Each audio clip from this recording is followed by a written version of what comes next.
ایک زمانے میں ایک آرامدہ چھوٹے جنگل میں ایک پیار کرنے والی ماں ہرن اور اس کے دو پیارے بچے بامبی اور بیلا رہتے تھے۔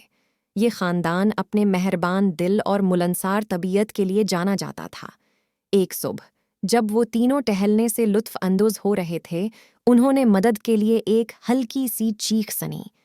آواز کے بعد انہوں نے ایک کانٹے دار جھاڑی میں پھنسے ہوئے ایک چھوٹے پرندے کو دریافت کیا۔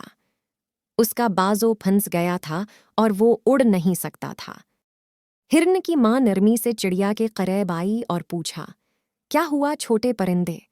پرندے نے وضاحت کی کہ جب وہ کچھ کھانا تلاش کرنے کی کوشش کر رہا تھا تو وہ کانٹوں میں پھنس گیا۔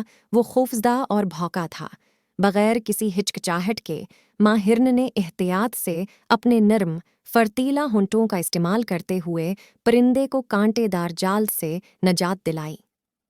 پرندہ بہت خوش ہوا اور شکر گزاری کے ساتھ چہچہایا۔ بامبی اور بیلا نے اپنی ماں کی شفقت کو تحسین کے ساتھ دیکھا۔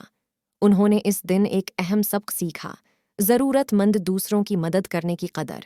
اس دن کے بعد سے جب بھی وہ کسی کو مصیبت میں دیکھتے، ماں ہرن اور اس کے دو چھوٹے بچے بامبی اور بیلا مدد کے لیے ہاتھ، بازو یا کھر دینے کے لیے دوڑتے۔ وہ جانتے تھے کہ مہربانی دنیا کو ایک بہتر جگہ بنا سکتی ہے۔